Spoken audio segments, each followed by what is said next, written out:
This is going to seem a little crazy, but let's talk about the stated goals of Project Mayhem and see if there's a way that could be more effective to change things. I promise it won't be Wikipedia for long, but in 1999, Fight Club came out, which was very much so about how men in our society, or in the 90s capitalist culture, did not have a place to be men. So they formed underground fighting rings. And these fighting rings eventually grew and evolved to Tyler Durden's version of a terrorist cell that domestically took on capitalism. We were supposed to kill two birds with one stone. Destroy a piece of corporate art. Operation Latte Thunder, go. And trash a franchise coffee bar.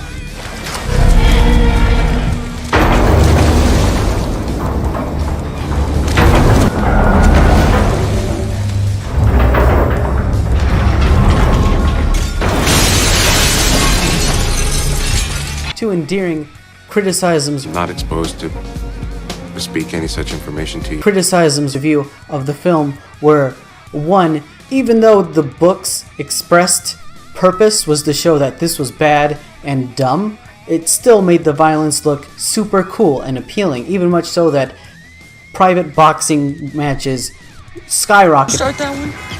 No, I thought you did. Nah.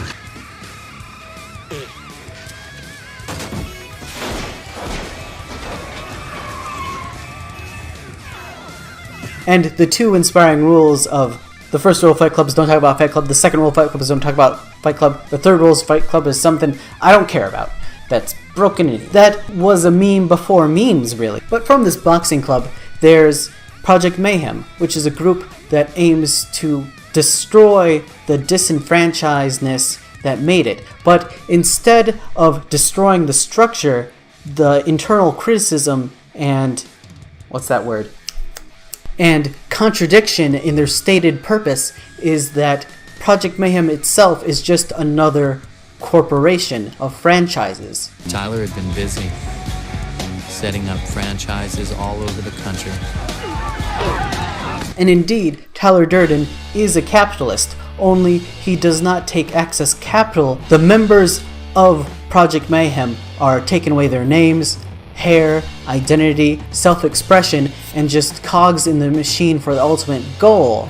They have replaced their nameless corporate job for a nameless terrorist job. Tyler Durden, instead of extracting excess wealth from their production, just takes the excess labor value from everyone who joins Project Mayhem and then uses it to destroy parts of capitalism. He destroys banks and records and backup servers. I believe the plan is to blow up the headquarters of these credit card companies and the TRW building. Why these buildings? Why credit card companies? If you erase the debt record, then we all go back to zero. You'll create total chaos. And credit card companies that keep track of debt, bringing everyone back up to zero, in a way. But this is such a waste of manpower. It is somewhat ambiguous whether the people in Project Mayhem and Fight Club are ubiquitous in society, or just when the narrator is trying to outrun his alter ego and the influence thereof, he just goes to places where the resistance members are, where Project Mayhem is. You said if anyone ever interferes with Project Mayhem, even you, we gotta get his balls. It's useless to fight. It's really a powerful gesture, Mr. Durden. You police officers! Like, were they really everywhere, walking, breathing, taking upon the class of the city? What they really seem to impress is that Tyler Durden sufficiently hijacked capitalism, in that all of the workers that make things function, breathe, work, people in the police, chauffeurs, restaurant employees, secretaries, lower management in firms, that they were all part of this. Their talents and excess labor is stolen in a way to make bombs and blow things up instead of make literal change. Tyler Durden could unionize. Project Mayhem could be a giant union. You may be saying a union is all for one business, so they fight for specific stuff. But better than a union, Project Mayhem is a class consciousness. We're talking Mars. Like, every man comes together seeing themselves as men, as fighting, as valuable, as things that can be chiseled into hard as stone from clay. Fight Club is an acceptance for men and their masculinity, and it tells them that they're men and gives them a purpose and shows them that this system is wrong. But instead of replacing or changing the system and saying now we can all respect each other and we should be able to make a world that treats us all equally, so it makes it so there are no capitalists, there are no rock stars. It goes, we need to reform it so that we're on top. But actually, it makes Tyler Durden on top, because the people in Project Mayhem are still incorporated. They don't see themselves as being rock stars within Project Mayhem. People you are after are the people you depend on.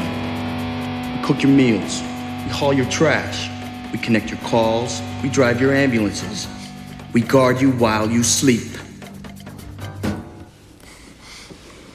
If there was a massive strike of everyone who was unemployed, employed, running buses, riding jobs, if they all boycotted New York for a day, it would make everything stand still. Not only is the cab driver not driving, but half of the lawyers and bankers and stock extractors, call-in people, actually were not going to their jobs and not riding anyway. It would be amazing, and they were all on the streets talking about how they should join the Project Mayhem. Project Mayhem, not the terrorist organization, but the class of people that realize that we don't have to be toiling within capitalism anymore, and that in this form of Project Mayhem, it wouldn't just be the sexist all men, it would also accept women in their place too.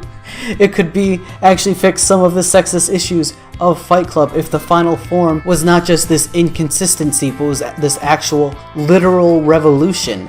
That would be a crazy book, and it would still have your fights. We know revolutions to be bloody little wars, but even the Velvet Revolution, where everyone rised up, that was a peaceful revolution that took down the tyrannical government of the Czech Republic and was a bloodless coup of power. That Tyler Durden not only was Brad Pitt looking awesome and fighting lots of people, but starting a literal revolution in New York City and every city in America and perhaps even overseas. That would be quite the book and quite the surprise. I really admire what you're doing. You're a brave man to word this. You're a genius, sir. That the people took it, but instead they took this anti-capitalist message that it can only be replaced with another form of capitalism. It's a bit of a disappointment, but perhaps the existence and ubiquity of this book and movie and story can lead us to see how we can do it like for real, but in real life, and maybe without losing some teeth. Not killing anyone, man. We're setting them free. The first rule of Project Revolution is you talk about Project Revolution. The second rule of Project Revolution is you accept everyone into Project Revolution and talk about Project Revolution.